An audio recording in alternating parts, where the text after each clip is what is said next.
지금 이 시간에도 밤마다 두세 번씩 일어나서 화장실을 가고 계신가요? 아니면 밤에 4번, 5번씩 깨서 제대로 주무시지 못하고 계신가요? 많은 분들이 이런 증상을 나이 들면 당연한 거라고 생각하십니다. 그런데 말이죠. 이건 절대 당연한 게 아닙니다. 이미 여러분의 몸에서 뭔가 신호를 보내고 있다는 뜻이거든요. 저는 30년간 배뇨 건강을 연구해온 철이 박사입니다. 그동안 수많은 어르신들을 만나면서 한 가지 확실하게 깨달은 게 있습니다. 밤에 자주 깨는 문제는 그냥 참고 넘어갈 일이 아니라는 거예요. 왜냐하면 이게 계속되면 낙상으로 이어질 위험이 크고요. 수면 부족 때문에 낮에 졸음이 쏟아지고 심지어 기억력까지 떨어질 수 있거든요. 제가 오늘 말씀드릴 방법은 사실 아주 간단합니다. 비싼 치료도 아니고 약을 먹어야 하는 것도 아니에요. 그저 생활 속에서 여러분이 평소에 하고 계신 습관 몇 가지만 살짝 바꿔주시면 됩니다. 정말로 작은 변화만으로도 밤에 깨는 횟수를 확 줄일 수 있어요. 많은 분들이 이렇게 말씀하세요. 나이 들면 다들 이러는 거 아니냐고요. 그런데 사실은 그렇지 않습니다. 같은 나이대라도 어떤 분은 밤새 푹 주무시고 어떤 분은 5번씩 깨요. 그 차이가 어디서 나올까요? 바로 생활 습관에 있습니다. 그래서 오늘 제가 여러분께 꼭 알려드리고 싶은 게 있어요. 저녁에 뭘 드시는지, 잠들기 전에 어떤 습관을 가지고 계신지, 낮 동안 어떻게 지내시는지에 따라서 밤에 깨는 횟수가 완전히 달라진다는 겁니다. 이건 정말 중요한 이야기예요. 혹시 어젯밤에도 두세 번 이상 깨셨나요? 그리고 화장실 다녀와서 다시 잠들기까지 시간이 오래 걸리지 않으셨나요? 아침에 일어나면 개운하지 않고 피곤하신가요? 그렇다면 오늘 제 이야기를 끝까지 들어주셔야 합니다. 지금부터 제가 말씀드리는 방법대로만 따라 하시면 오늘 밤부터 달라질 수 있습니다. 저는 지난 30년 동안 정말 많은 분들을 만났어요. 그분들 중 대부분이 처음엔 이런 문제로 고민하셨지만 작은 습관만 바꾸고 나서는 완전히 다른 삶을 사시게 됐습니다. 밤에 푹 자고 아침에 개운하게 일어나서 낮 동안 활기차게 지내시는 거예요. 오늘 이 영상에서 말씀드릴 내용은 어렵지 않습니다. 그런데 이걸 실천하느냐 안 하느냐에 따라 여러분의 수면의 질이 완전히 바뀔 수 있어요. 그러니까 끝까지 집중해서 들어주시고요. 오늘 밤부터 바로 실천해 보세요. 요즘 밤마다 깨는 경험 있으시면 댓글로 꼭 남겨주세요. 여러분의 이야기가 다른 분들에게도 큰 도움이 됩니다. 저는 연구를 하면서 정말 많은 어르신들을 만나왔습니다. 그 중에서도 제 마음에 특히 남는 분이 있어요. 72세 김순자님이라는 분인데요. 이분은 밤마다 4번 이상 깨는 바람에 늘 피곤에 시달리셨습니다. 낮에도 졸음이 쏟아지고요. 가족들과 대화할 때도 집중이 안 되고 손주들과 시간을 보내는 것조차 힘들어 하셨어요. 그러다가 어느 날 새벽이었어요. 김순자님이 또 화장실에 가려고 일어나셨는데 어둠 속에서 미끄러지셔서 크게 넘어질 뻔 하셨습니다. 다행히 크게 다치진 않으셨지만 그 순간 가족들이 정말 많이 놀라셨어요. 아들 며느리가 그때부터 진지하게 뭔가 해결책을 찾기 시작하셨고요. 그래서 저를 찾아오신 거예요. 이 이야기를 끝까지 들으셔야 전체 흐름을 제대로 아실 수 있습니다. 김순자님께서 저한테 오셨을 때 말씀하신 게 있어요. 나이 들면 다들 이러는 거 아니냐고요. 그런데 제가 여쭤봤어요. 저녁에 뭘 드시는지, 물은 언제 마시는지, 잠들기 전에 어떤 습관이 있는지 하나하나 물어봤습니다. 그랬더니 놀라운 사실들이 나왔어요. 김순자님은 저녁마다 국물이 많은 찌개를 드셨고요. 과일도 저녁 식사 후에 꼭 챙겨 드셨대요. 그리고 잠들기 전에 드라마를 보면서 차도 한 잔씩 마셨다고 하셨어요. 이런 습관들이 모두 밤에 자주 깨는 원인이 되고 있었던 거예요. 그래서 제가 몇 가지 제안을 드렸습니다. 저녁 식사는 반찬 위주로 바꾸시고요. 과일은 오후 4시 이전에만 드시라고 했어요. 그리고 저녁 6시 이후엔 물이나 차를 최대한 줄이시라고 말씀드렸습니다. 또 잠들기 1시간 전엔 스마트폰이나 텔레비전을 끄시라고도 했고요. 처음엔 김순자 님도 반신반의 하셨어요. 이런 걸로 정말 달라질까 하고요. 그런데 한 달이 지나자 놀라운 변화가 생겼습니다. 밤에 4번씩 깨던 분이 이제는 한두 번만 깨고요. 깨더라도 금방 다시 잠드실 수 있게 됐어요. 그러니까 아침에 일어나면 개운하고 낮에도 활기가 생기더래요. 표정도 밝아지고 손주들과 놀 때도 웃음이 많아지셨다고 했습니다. 가족들이 제일 놀라워하신 게 뭐였냐면요. 김순자님이 완전히 다른 사람처럼 변하셨다는 거예요. 예전엔 늘 피곤해 보이고 짜증도 많이 내셨는데 이제는 여유가 생기고 대화도 즐기시게 됐다는 거죠. 그 모습을 보면서 저도 정말 보람을 느꼈습니다. 혹시 아직 구독과 좋아요를 누르지 않으셨다면 지금 바로 눌러주세요.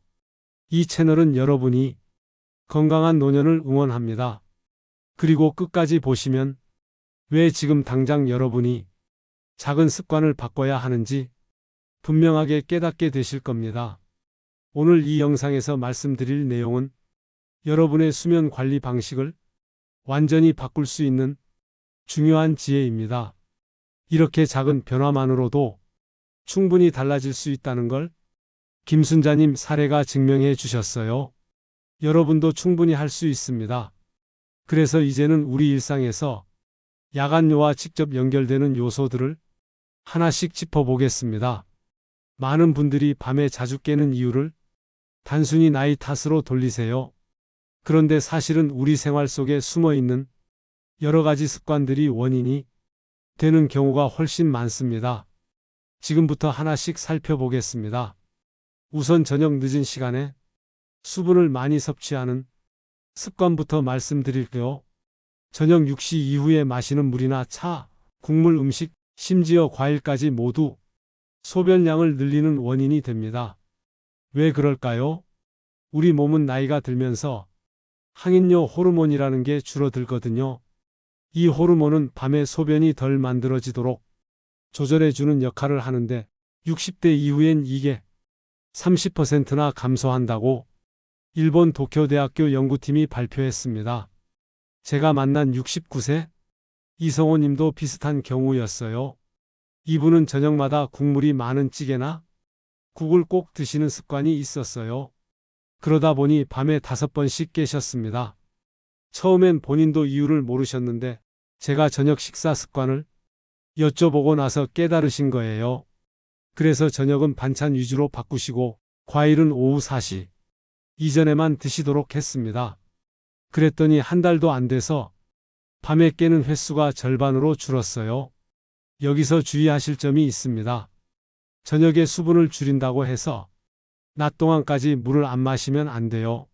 낮에는 충분히 수분을 섭취해야 신장 건강에도 좋고 혈액순환에도 도움이 됩니다. 저녁 6시 이후만 조절하시면 됩니다. 혹시 지금도 저녁에 과일이나 국물 음식을 자주 드시나요? 그렇다면 오늘부터 조금씩 줄여보세요. 두 번째로 말씀드릴 건 방광 탄력 저하입니다.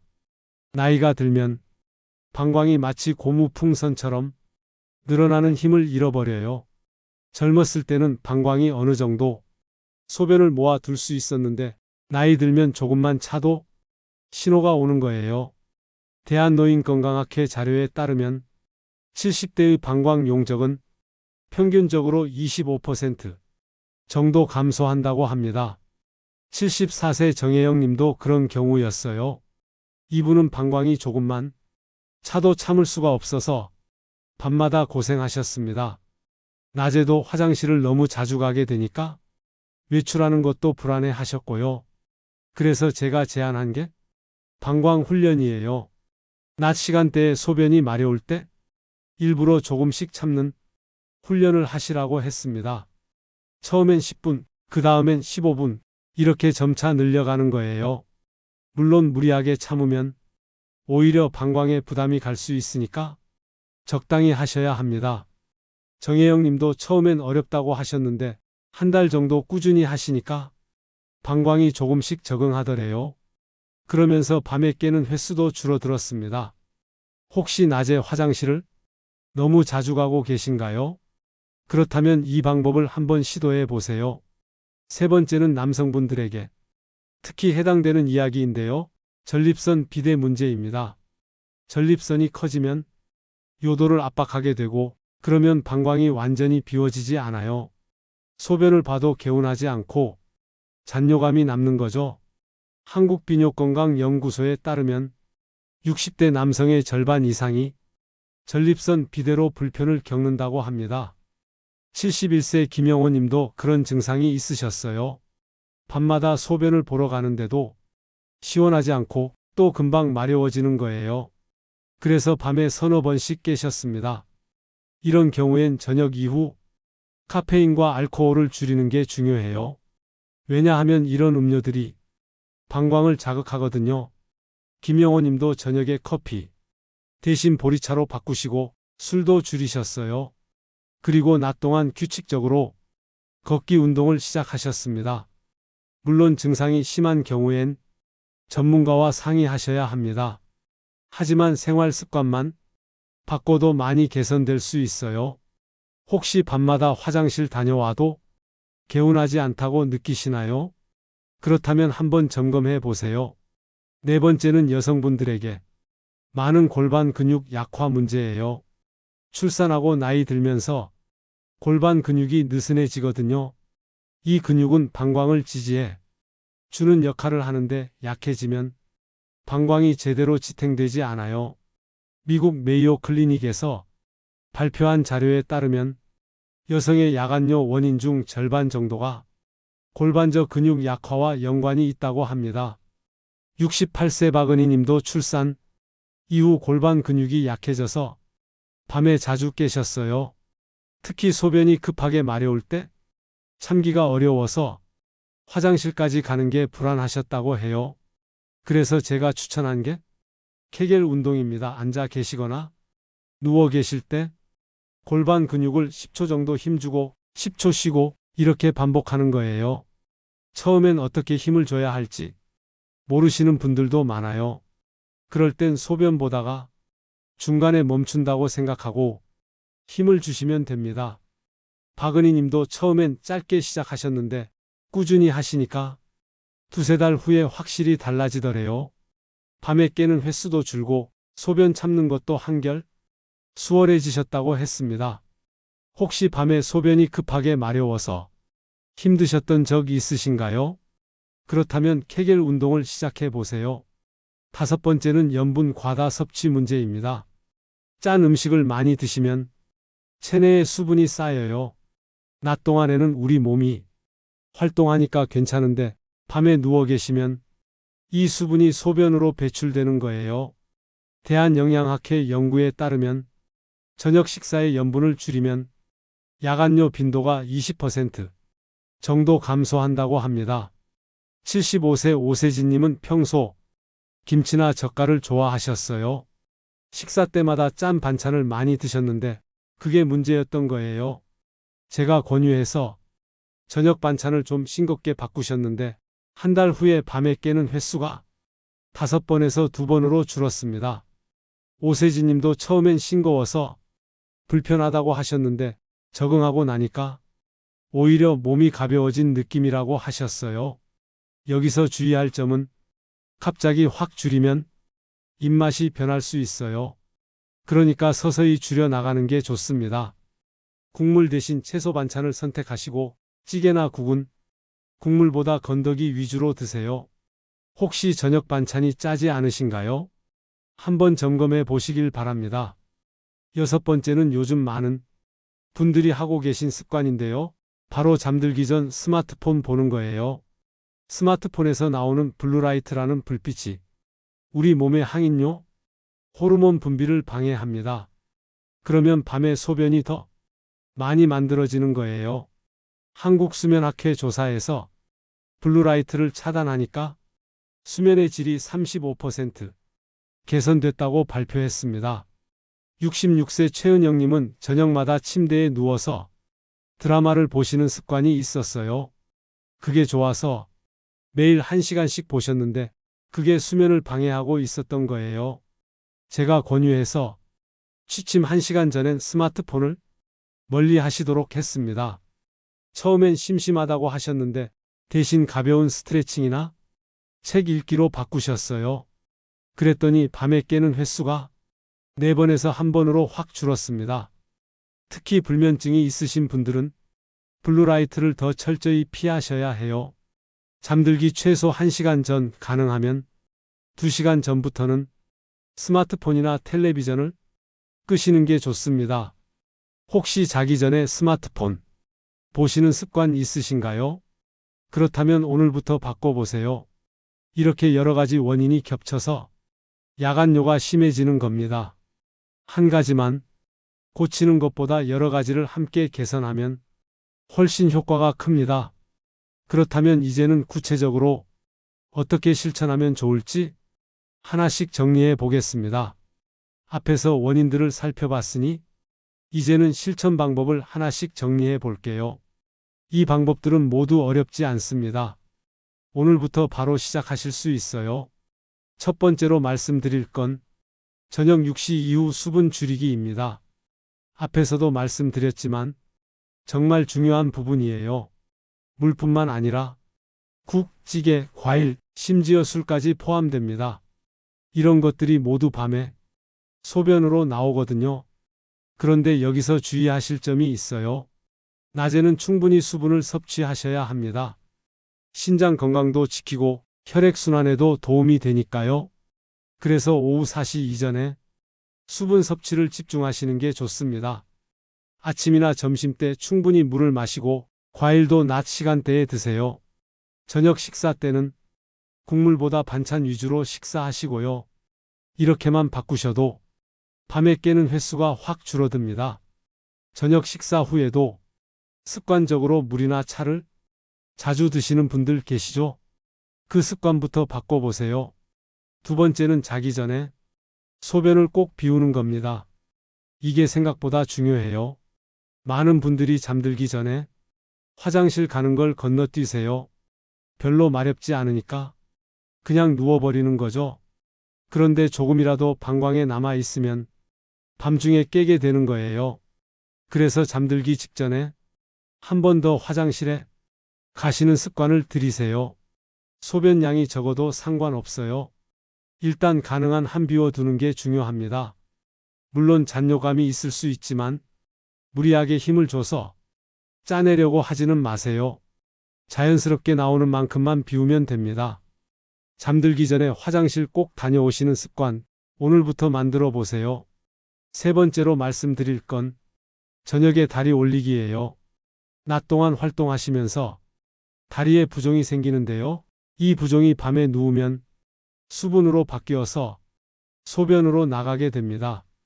그래서 저녁 시간에 텔레비전 보실 때나 쉬실 때 다리를 쿠션이나 베개 위에 올려두시면 좋아요. 1시간에서 2시간 정도만 올려두셔도 부종이 많이 줄어듭니다. 그러면 밤에 소변으로 배출되는 양도 적어지고요. 자연스럽게 화장실 가는 횟수도 줄어들어요. 특히 저녁만 되면 다리가 붓는 증상이 있으신 분들은 꼭 실천해 보세요. 간단하지만 효과는 확실합니다. 네 번째는 케겔 운동입니다. 앞에서도 잠깐 말씀드렸는데요. 방광과 골반저 근육을 강화하는 운동이에요. 특히 여성분들에게 좋지만 남성분들도 하시면 도움이 됩니다. 앉아 계시거나 누워 계실 때 골반 쪽 근육을 10초 정도 힘주고 10초 쉬고 이렇게 반복하시면 돼요. 하루에 3번 정도 한 번에 10세트씩 하시면 좋습니다. 처음엔 어떻게 힘을 줘야 할지 모르실 수도 있는데요. 소변 보다가 중간에 멈춘다고 생각하고 근육을 조이시면 됩니다. 여기서 주의하실 점은 너무 오래 힘을 주면 오히려 근육에 부담이 갈 수 있어요. 적당히 10초 정도만 힘주고 쉬는 걸 반복하세요. 혹시 케겔 운동 해보신 적 있으신가요? 없으시다면 오늘부터 시작해 보세요. 다섯 번째는 카페인과 알코올 줄이기입니다. 커피나 녹차 같은 카페인 음료는 방광을 자극해서 소변을 자주 보게 만들어요. 또 알코올도 항인료 호르몬 분비를 억제해서 밤에 소변이 많이 만들어지게 합니다. 그래서 오후 2시 이후에는 카페인을 피하시는 게 좋아요. 저녁 시간에 커피 대신 보리차나 따뜻한 물로 바꿔보세요. 술도 가능하면 줄이시고요. 특히 저녁 늦게 드시는 건 피하시는 게 좋습니다. 저도 알아요. 평소 커피나 술을 즐기시던 분들한테는 쉽지 않다는 거요. 하지만 밤에 푹 자는 게 훨씬 중요하잖아요. 조금만 참고 실천해 보세요. 저녁에 커피나 술 즐기시는 편인가요? 그렇다면 한번 줄여보세요. 여섯 번째는 규칙적인 배변 습관입니다. 이게 왜 중요하냐면요. 변비가 있으면 대장이 방광을 압박하거든요. 그러면 방광 용량이 줄어들어서 소변을 자주 보게 되는 거예요. 그래서 변비를 해결하는 것도 야간뇨를 줄이는 데 도움이 됩니다. 아침마다 일정한 시간에 화장실 가는 습관을 들이세요. 처음엔 안 나와도 괜찮아요. 그냥 앉아 계시면서 몸이 적응하도록 만드는 거예요. 그리고 식이섬유가 많은 채소나 과일을 충분히 드시고요. 물도 낮 동안에 충분히 마시세요. 무리한 변비약은 피하시고요. 자연스럽게 배변 습관을 만드는 게 중요합니다. 혹시 변비 때문에 불편하신 적 있으신가요? 그렇다면 아침 배변 습관부터 시작해 보세요. 일곱 번째는 실내 온도를 적절하게 유지하는 겁니다. 너무 덥거나 추우면 수면의 질이 떨어지고 호르몬 분비도 방해를 받아요. 특히 너무 더우면 갈증이 생겨서 물을 마시게 되고 그러면 또 밤에 화장실을 가게 되는 거죠. 수면의 적절한 온도는 18도에서 20도 정도라고 합니다. 겨울철에 보일러를 너무 세게 틀어서 방이 뜨끈뜨끈하게 만들면 오히려 수면에 방해가 돼요. 차라리 방 온도는 조금 낮추고 얇은 담요를 한 장 더 덮는 게 낫습니다. 여름철에도 에어컨을 너무 세게 틀지 마시고 적당하게 조절하세요. 혹시 겨울철에 방을 너무 덥게 해놓고 주무시진 않나요? 그렇다면 온도를 조금 낮춰보세요. 이렇게 7가지 방법을 정리해 드렸습니다. 이 모든 걸 한꺼번에 다 실천하시려면 부담스러울 수도 있어요. 그러니까 하나씩 차근차근 시작해 보세요. 오늘은 저녁 수분부터 줄여보시고 내일은 자기 전 화장실 가는 습관을 만들어 보시고 이런 식으로요. 한 달 정도 꾸준히 하시면 분명히 달라지실 겁니다. 이제 오늘 이야기를 마무리하면서 핵심을 다시 한번 정리해 보겠습니다. 오늘 우리는 밤마다 깨는 문제가 단순히 나이 탓이 아니라는 걸 살펴봤습니다. 많은 분들이 나이 들면 당연하다고 생각하시는데 사실은 생활 습관에서 비롯된 경우가 훨씬 많아요. 잘못된 상식은 늙어서 어쩔 수 없다는 체념이었지만 올바른 관리는 작은 습관 교정만으로도 충분히 개선할 수 있다는 거예요. 이 문제를 그냥 방치하면 어떻게 될까요? 밤마다 깨는 불편함은 물론이고요. 더 심각한 문제들이 생길 수 있습니다. 우선 낙상 위험이 커져요. 어두운 밤에 화장실 가다가 넘어지면 큰 부상으로 이어질 수 있거든요. 특히 골다공증이 있으신 분들은 한번 넘어지면 골절까지 생길 수 있어요. 그리고 수면 부족이 쌓이면 낮 동안 졸음이 쏟아지고 집중력도 떨어지고 기억력도 나빠집니다. 가족들과 대화할 때도 제대로 집중을 못하게 되고요. 손주들과 시간을 보낼 때도 힘들어지죠. 심지어 운전하실 때 졸음운전으로 이어질 수도 있어요. 이렇게 작은 문제가 점점 커지는 거예요. 반대로 제대로 관리하면 어떻게 될까요? 밤에 한두 번만 깨더라도 금방 다시 잠들 수 있게 되고요. 아침에 일어나면 개운하게 하루를 시작할 수 있습니다. 낮 동안 활기가 생기니까 가족들과의 대화도 즐겁고 취미 활동도 할 수 있고 전반적으로 삶의 질이 훨씬 좋아져요. 제가 만난 많은 분들이 이런 변화를 경험하셨어요. 처음엔 반신반의 하셨던 분들도 한 달만 실천하고 나면 완전히 다른 사람이 되셨습니다. 표정도 밝아지고 활력도 생기고 무엇보다 밤에 푹 잘 수 있다는 게 얼마나 큰 축복인지 깨닫게 되시더라고요. 오늘 당장 실천할 수 있는 단 하나의 제안을 드린다면요. 바로 저녁 6시 이후에는 국물과 과일을 줄이고 잠들기 전에 꼭 화장실에 다녀오시는 겁니다. 이것만으로도 오늘 밤부터 달라질 수 있어요. 정말이에요. 너무 간단해 보이지만 이게 정말 효과가 큽니다. 그리고 앞으로 하나씩 실천 방법을 늘려 나가세요. 다리 올리기, 케겔 운동, 카페인 줄이기, 이런 것들을 차근차근 추가해 나가시면 됩니다. 한꺼번에 다 하려고 하지 마시고 하나씩 천천히 습관으로 만들어 가세요. 한 달 후에는 분명히 지금과 다른 밤을 보내실 겁니다. 잠들기 전 5분만 투자하시면 수면의 질이 훨씬 좋아지는 방법이에요. 꼭 기대해 주세요. 여러분은 오늘 밤 몇 번 정도 깨실 것 같으세요? 그리고 오늘 제가 말씀드린 방법 중에 어떤 걸 제일 먼저 실천해 보고 싶으신가요? 여러분의 경험과 생각을 댓글로 남겨주시면 정말 큰 도움이 됩니다. 다른 분들도 여러분의 이야기를 보면서 용기를 얻고 함께 실천할 수 있거든요. 오늘도 끝까지 들어주셔서 정말 감사합니다. 여러분의 건강하고 편안한 밤을 응원합니다.